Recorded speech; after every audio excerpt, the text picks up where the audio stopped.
Hey people, it is JB Illusion here. Sorry for the wait on this video. Stuff has been happening. I was going to do an Empire video, but it would seem as though fate has intervened. The Beastmen are coming, and I'm going into a little lore about them, as well as who I believe their 2 to 3 leaders should be. You see, the Beastmen are known as the children of chaos, born from men and beasts, mutated from the taint as it first graced the old world. They live on the fringes of civilization in the wild, never too far from raidable villages, but far enough for them to quickly slink back into their dense forest homes. From the dark forests of the Empire in Kislev to the chaos wastes, Beastmen can be found warring with themselves as much as their human neighbors. I find the Beastmen as a really odd choice for an army, because they're not as technologically sound as, say, the armies of the Empire, the Dwarves, the Elves, the Dark Elves. They're roughly kind of on the same equivalent of... Actually, I would say they're under the equivalent of the main Chaos faction, because at least they have the Chaos Dwarves build them cannons. The main strength, I would say... Their claim to fame really does lie within their name. Aside from the human-sized Gors and the satyr-like Caprigors, true beasts walk among them. Minotaurs, harpies, and chariots pulled by Tuskgors stride into battle alongside their more human-sized soldiers. See, the main strength of the Beastmen force isn't in, let's say, their variety like the Empire. It's not in their units' leadership and stalwart resolve like the Dwarves. It's not in the fact that they can have tons and tons and tons of units like the Vampire Counts, or even the base strength of their units like Chaos. I feel as though their true strength really lies within these units. It's their mobility and ferocity that really makes them interesting. See, on the tabletop, gigantic monsters could wipe out whole regiments and go toe-to-toe with some of the greatest heroes of other factions, but they can be very, very hard to organize, and their tabletop leadership score is reflected in that. The question of who's to lead the forces of the Beastmen out of their woodland homes and into the world at large to reclaim the world is a tricky one, but I do believe I have a very good couple of options. First of all, Gorthor, the Beast Lord, is the greatest Beast Lord who has ever lived. No magician, but he was inexplicably tainted by the powers of the Chaos Gods. The Beast Lord was often subjected to visions that told him of the dangers to come. So great was the power bestowed upon him that in the heat of battle, coronas of dark energy would form around him. This energy would protect Gorthor and lash out at his enemies. With the protection of the dark gods and the will and cunning that it seemed only he possessed among his kin, Gorthor united all the tribes of the Middle Mountains in an attack upon the Empire. Astride his war chariot, I really hope that they do bring war chariots in. They're probably terribly, terribly hard to animate properly, but it needs to happen. The Beastmen followed him fervently. Millions died, and 2 provinces of the Empire were brought to their knees. Gorthor would be very interesting, mostly due to his war chariot and his very, very unusual blessing. I would actually like to see the dark energy actually pop out around him. Maybe it's some type of specific shield. Maybe it's just a spell that only he can use. But I really would like to see that. Not to mention the fact that he led the most devastating attack by any Beastman ever should be an auto qualification. But you know, we'll see. Gorthor, despite his power, was not a shaman. But the next candidate up for a leader is Morgor, the Shadowgrave, Master of Skulls.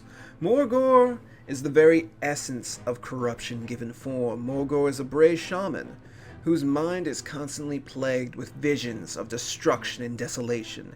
He is filled with the desire to see civilization destroyed and rip down order wherever it has held chaos at bay.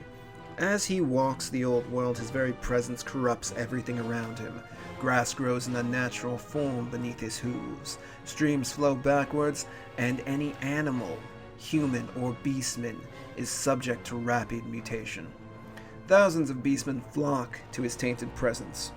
You see, they believe that his very spirit has existed in the times before the Empire, when chaos first came to the lands. In him is the very concentration of disorder and chaos. He leads these warriors on a pilgrimage that utterly warps them. Most die from fighting, some survive to find their minds racked with visions that destroy them. Even fewer still live to come back to their tribes, utterly changed both mentally and physically from their trip. They, of course, become great leaders among the Beastmen. Morgor has this interesting tabletop rule as well, where he has a chance to turn a random Beastman into a Chaos Spawn. I really would actually like to see that in Total Warhammer. I know it's probably impossible, but the ability to, say, change a group of just normal Gors into a group of Chaos Spawn would actually be very, very interesting. And I think the ability to just add to the ferocity of the Beastmen will be very, very interesting. The lore of Beast, the lore of Beast hopefully will make its debut, strengthen the Beastmen, make them move a little bit faster, kind of similar to what the lore of Death does, or the lore of Necromancy. I forget what it's technically called, but what it does for the undead. Danse Macabre, making the undead quicker, just something to make the Beastmen quicker, stronger, tougher, and maybe, for Morgor, something to make them a little bit more monstrous. I'd also really like to see his quest be some form of pilgrimage, perhaps in the dwarf lands, where he does lead this group in, and you get specific units out of it. I'd really like to see that. So, the next one is probably the most famous Beastman, because he was still in the army books. He's very interesting. That would be Khazrak the One-Eyed. He's a beastman that has inhabited the Darkwold region for years, leading lightning-fast raids and slinking back into the shadows as quickly as they had appeared. The ambush specialist has earned an eternal enemy in Boris Todbringer, the Elector Count of Middenheim. It was the Elector Count and his Rune Fang that took one of Khazrak's eyes. For any beastman, an injury like this would have ruined him, considering that, most beastmen would have seen this as a sign of weakness. But Khazrak became all the more dangerous. He is more sound tactically than his kin, which proved to his advantage. For months the beastman plotted and scouted, until he was prepared.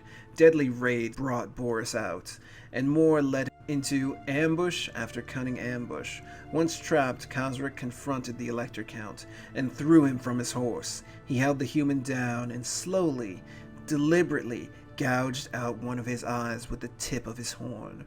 From then on, Khazrak and the Elector Count have clashed, neither coming out on top. The frustrated Count has even put a bounty on his enemy's head, so large that many mercenary companies have headed into the Darkwold. So far, they have all come back, many soldiers short, and without the head of the Beast of Darkwold. A beastman with tactical acumen. You see, that's rare. It's rare since he isn't directly influenced by the Dark Gods. This is just him being smart. Personally, I believe Khazrak was the beastman in the video. I really hope, because there's a beastman in the video. If you haven't seen it, go check it out. I'll probably link it down below. And he's collecting helmets from the people he's beaten. His sword looks very, very like the one that Khazrak has on his model. I didn't see the whip that he uses. He has a magic whip called Scourge, which I would love to see him flay the soldiers of the Empire with. But this could be pre-losing an eye to Boris? Who knows? Hopefully, I really hope that one of these amazing generals makes it into the DLC. Thank you guys for watching. Please click the subscribe button if you feel like subscribing for more Warhammer content. And hit like if you liked. Please tell me what you guys think of these picks in the comments down below.